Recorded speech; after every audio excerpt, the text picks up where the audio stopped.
CPM రాష్ట్ర committee సమావేశాలు సత్యసాయి జిల్లా పుట్టపర్తిలో ఈరోజు రేపు జరుగుతున్నాయి. ఈ సమావేశాలకు కేంద్ర కమిటీ సభ్యులు కె. లోకనాథం అధ్యక్షత వహించగా సిపిఎం పోలిట్ బ్యూరో సభ్యులు బివి రాఘవులు పాల్గొన్నారు. సంతాప తీర్మానాన్ని రాష్ట్ర కార్యదర్శి వర్గ సభ్యులు ఏవి నాగేశ్వరరావు ప్రవేశపెట్టగా కార్యక్రమాల నివేదికను రాష్ట్ర కార్యదర్శి వి. శ్రీనివాసరావు ప్రవేశపెట్టారు. అభివృద్ధి పేరుతోటి భూ యజ్ఞం జరుగుతుంది. భూములు ఇష్టానుసారం రైతులు సాగు చేసిన భూములు ఇష్టానుసారం లాక్కోవటం, వాటిని కార్పొరేట్లకి పంజారం చేయటం, కార్పొరేట్లు ఆ భూములు బ్యాంకుల్లో పెట్టి తాకట్టు పెట్టి లోన్లు తెచ్చుకోవటం, ఆ లోన్లు ఎగ్గొట్టేసి ఐపీ పెట్టి ముంచేయటం, జనాన్ని బ్యాంకులు అన్నారు. ఇది ఒక సాధారణ ప్రక్రియ కింద మారింది. అభివృద్ధి పేరుతో జరిగే భూ యజ్ఞం అనేది రైతుల్ని, వ్యవసాయకులని, గ్రామీణ ప్రాంతాలను కూడా పూర్తిగా దెబ్బతీసి రైతుల్ని అవసరంగానే నాశనం చేసి చంపేసేటువంటి ప్రయత్నం జరుగుతుంది. ఈ రాయలసీమలోనే చంద్రబాబు నాయుడు గారు పదే వచ్చినప్పుడల్లా ఇక్కడ సోలార్ వందల వేల ఎకరాల సోలార్ లక్షల మందికి ఉపాధి అంటున్నారు. ఇప్పటికే కొన్ని సోలార్లు ఉన్నాయి. ఇంతకుముందు మేము చాలా చోట్ల పోరాటాలు చేసి ప్రతిఘటిస్తే పరిహారం పెంచుకున్నారు. కొన్ని చోట్ల భూములు కూడా ఇవ్వడానికి రైతులు నిరాకరించారు. వెనుకబడిన ప్రాంతంలో పంటలు పండటం లేదు కాబట్టి ఆ పండని పంటల ప్రాంతానికి నెట్ సదుపాయం కల్పించి వ్యవసాయాన్ని అభివృద్ధి చేయడం ఎలా అని ఆలోచించాల్సింది పోయి ఒకసారేమో హార్టికల్చర్ అప్ అంటారు, ఒకసారేమో రైలు గన్లు పెట్టి మొత్తం వర్షం కురిపించేసి సస్యశ్యామలం చేస్తామంటారు, ఇంకోసారి డ్రోన్లు హబ్బులు అంటున్నారు, ఒకసారి ఇండస్ట్రియల్ ఆ స్థిరత్వం రాయలసీమ ఏం చేయదలుచుకున్నారు? స్థిరత్వం లేదు. అంటే ఇవన్నీ పైకి చెప్పేటువంటి మాటలు రాయలసీమలో భూములు ఖాళీ కొని వాటి లాక్కోదలుచుకున్నామని చెప్పలేక ఇవన్నీ చెబుతున్నారు. ఇప్పుడు ఈ సోలార్ పేరుతో చూసుకునేటువంటి నంద్యాల జిల్లా, కర్నూలు జిల్లా, సత్యసాయి జిల్లా, అనంతపురం జిల్లా ఒక చోట అన్ని చోట్ల వేలాది ఎకరాలు తీసుకునేటువంటి సోలార్ భూముల వల్ల ఎంతమందికి ఉపాధి వచ్చింది? కొన్ని వేల ఎకరాల్లో తీసుకుంటే ఒక ఎకరాకి సగటున వ్యవసాయ కూలీలు అక్కడ పంట డ్రిప్ ఇరిగేషన్ కానీ ఈ మన స్ప్రింక్లర్స్ ద్వారా కానీ సబ్సిడీలు ఇచ్చి గతంలో ఉన్నటువంటి స్కీములు పునరుద్ధరించి అందిన వాళ్ళంటి ప్రాజెక్టులకి అన్నిటికి కింద దాకా నీళ్ళు ఇవ్వగలిగితే కనీసం ఒక పంట పండించిన సగటున ఎకరాకి 20 మంది, అంటే 100 ఎకరాలు తీసుకుంటే 2000 మందికి ఉపాధి కల్పించవచ్చు.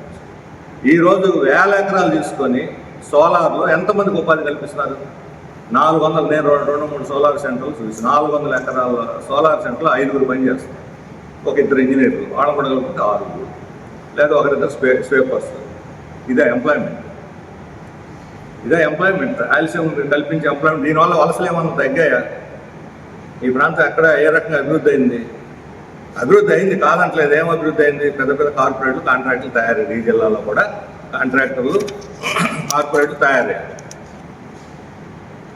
బస్సు ఓనర్లు లేకపోతే ఇటువంటి వాళ్ళు తయారయ్యారు. కానీ సామాన్య ప్రజలు కూలీల పరిస్థితి ఏంటి?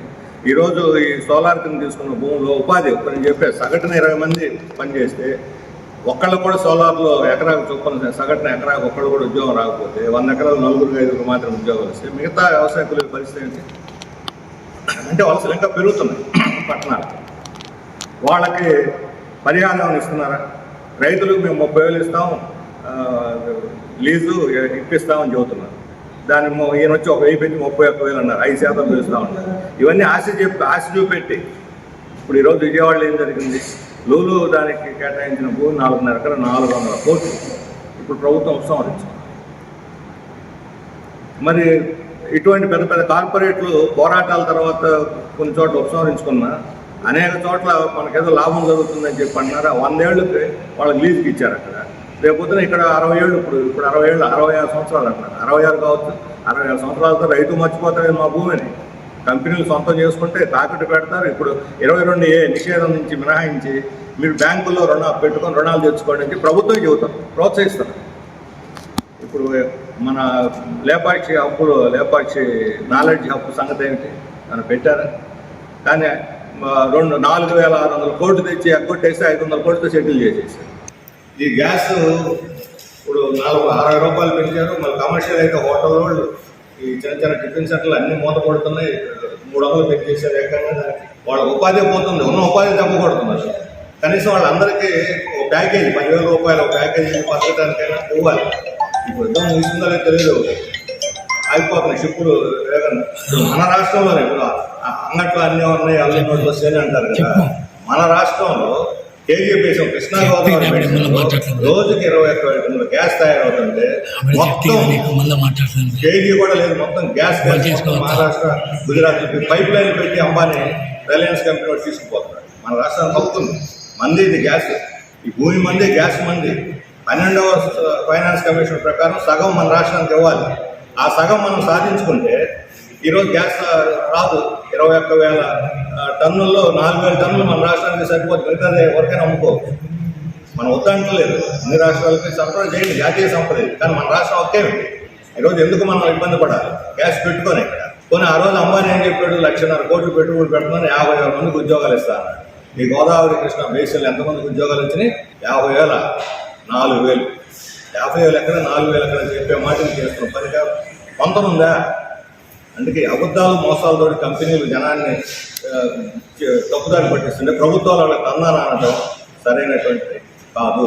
అందుకని రాష్ట్రంలో మేము ఇప్పుడు ఈరోజు మన గ్యాస్ మన హక్కు అనే పేరుతో రాష్ట్ర వ్యాప్తంగా క్యాంపెయిన్ చేస్తాం. భూములకు సంబంధించి కూడా ఎంత భూమి ఇచ్చారు, ఎంత ఉపాధి లభించింది, ఎన్ని పరిశ్రమలు వచ్చాయి, ఇవన్నీ వివరాలతో ఒక శ్వేతపత్రం ప్రకటించాలని చెప్పి డిమాండ్ చేస్తాం. ఇక రెండో విషయం, ఈరోజు దళిత క్రిస్టియన్లు, మన రాష్ట్రంలో క్రిస్టియన్ల మీద ద్వేషం పెంచేదానికి తీవ్రమైన ప్రయత్నం జరుగుతుంది. ఆర్ఎస్ఎస్, సంఘ పరివారం ఇది ఒక ఎజెండాగా తీసుకొని చేస్తున్నారు. దురదృష్టవశాత్తు రాష్ట్ర ప్రభుత్వం కూడా దీన్ని తోడ్పడుతుంది. ప్రత్యక్షంగా చంద్రబాబు నాయుడు దీన్ని ఎగదొస్తున్నారు. చాలా ప్రమాదకరమైనటువంటి పరిణామం. తెలుగుదేశం వాళ్ళు ప్రత్యేకించి ముఖ్యమంత్రి పునఃపరిశీలించుకోవాల్సిన అవసరం ఉంది.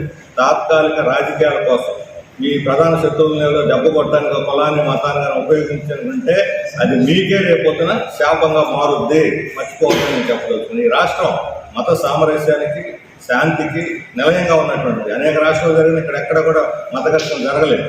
ఈరోజు ప్రారంభమవుతుంది. ఆకివీళ్ళలో ఘటన జరిగితే రామకృష్ణరాజు పోయి అక్కడ సగ కుల పెట్టేసి వచ్చాడు. దళితుల మీద ఈయన పోయి దళితుల మీద పేటకు వెళ్ళి గొడవ పడి వచ్చి మమ్మల్ని అక్రమంగా కొట్టారు, బయట వాళ్ళు తీసుకుపోయి అక్కడ పేటకు పోయి గొడవ చేసి బయట వాళ్ళు వచ్చి కొట్టారని చెబుతుంటే ప్రభుత్వం దాన్ని సమర్థిస్తే 60 మంది 65 మంది దళితులను అన్యాయంగా వచ్చి కేసులు, ఏం కేసులు అవి? మర్డర్ కేసులు, ఉరిశిక్ష పడే కేసులు పెట్టారు.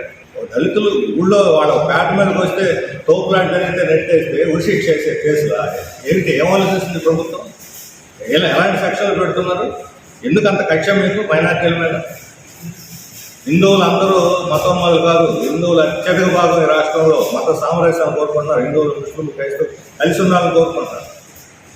దురదృష్టవశాత్తు సుప్రీంకోర్టు కూడా దళిత క్రైస్తవులు ఎస్సీలు కారు అని ఒక తీర్పు, దాన్ని అడ్డం పెట్టుకుని కొందరు ఈరోజు రాజకీయాలు చేయాల్సి వస్తుంది. హిందువులైనా, ముస్లింలైనా, క్రైస్తవులైనా ఎస్సీలు అని చెప్పి రంగనాథ్ మిశ్రా రిపోర్టు, రాజేంద్ర సత్యార్ రిపోర్టు కొండ బతలు కొట్టినట్టు చెప్పారు.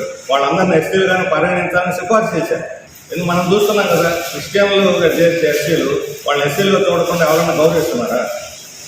క్రిస్టియన్లు ఉన్న ఎస్సీలే అంటరాంతరం, అస్పృశ్యత, వివక్షత కొనసాగుతుంది.